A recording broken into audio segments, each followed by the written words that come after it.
Fed Heads. Welcome back to IPCPR 2019 with Cigar Federation. I'm here today with Lars Tetens, a man of multiple talents. So I've noticed that you have a lot of great stuff out here. You have guitars, skateboards, you have this beautiful artwork out there.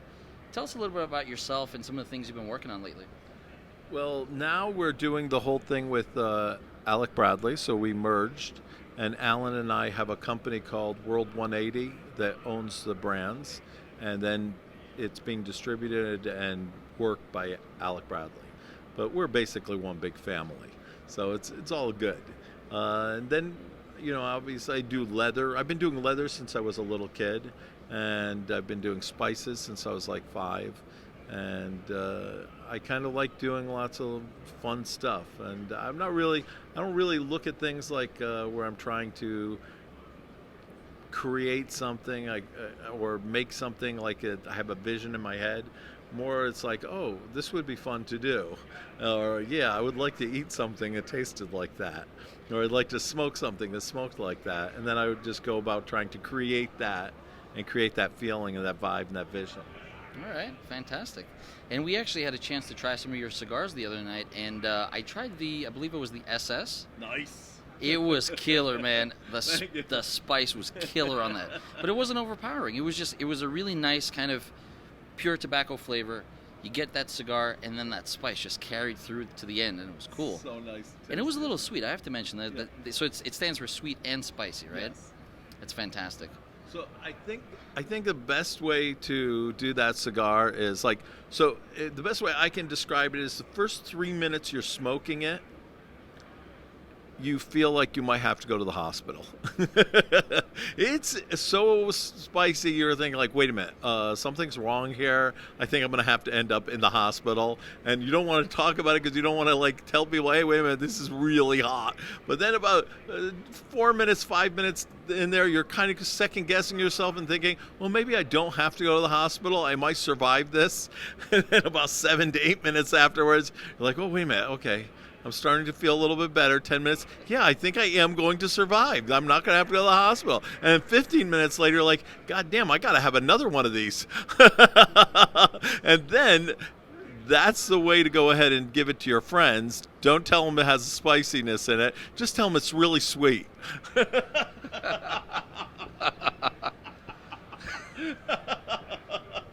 So you have some other cigars as well, right? How many are there in total? I saw there were so many different kinds. Yeah, we probably right now have that we have grandfathered in the 2007, probably around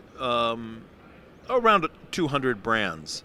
So right now I think we've only released 7 or 8 brands right now, 7 brands, but we have so many.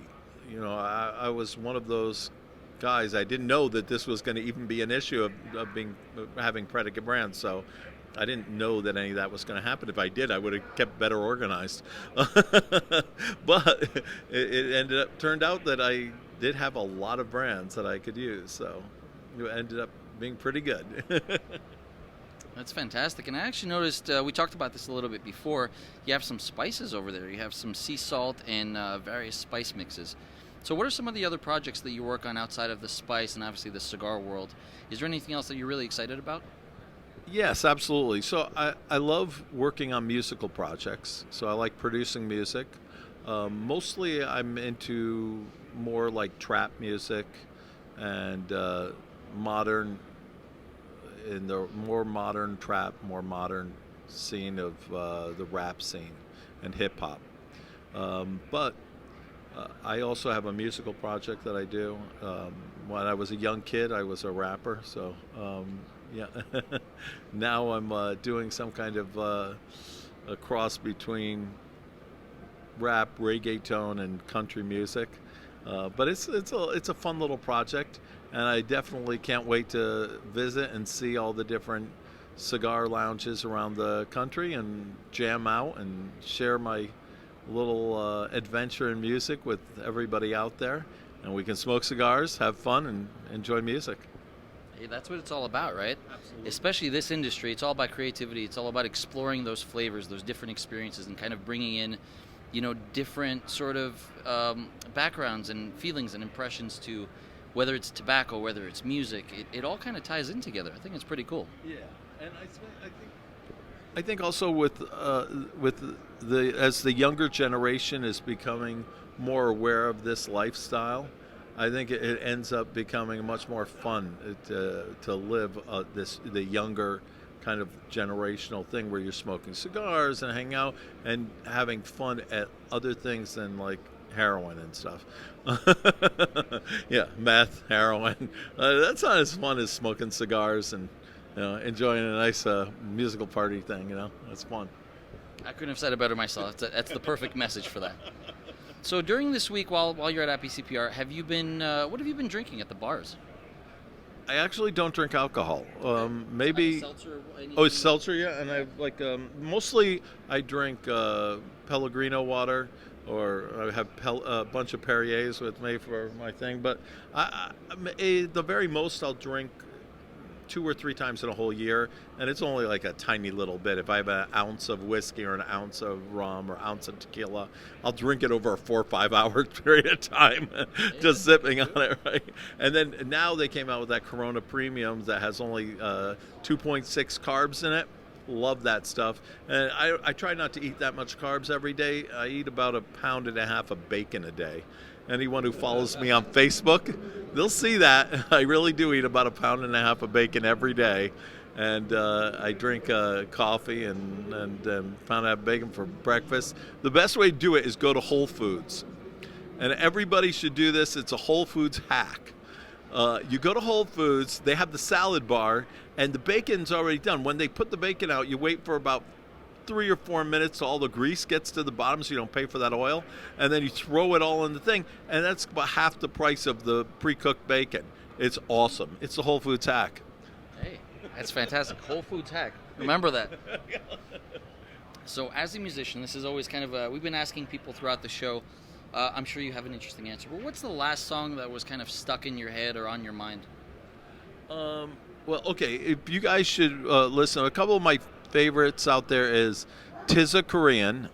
Awesome. He is really doing some radical new shit. And then like the new 6ix9ine is this girl named Lil Ko. She's like 19, super hot, from California. Awesome. And then let's see, Splurge, also amazing new trap artist. He's great.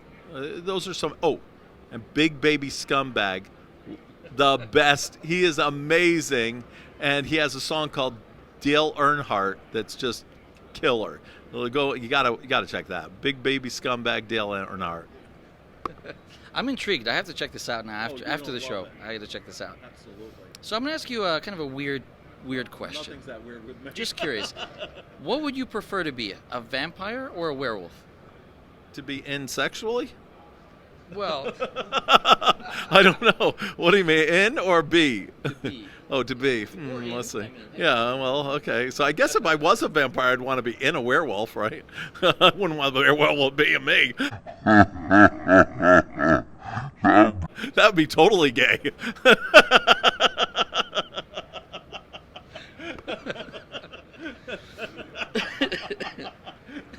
I guess as long as they're pushing and I'm not. Well, somebody's got to do the work, right? Exactly. Lars, thank you for taking the time with us today.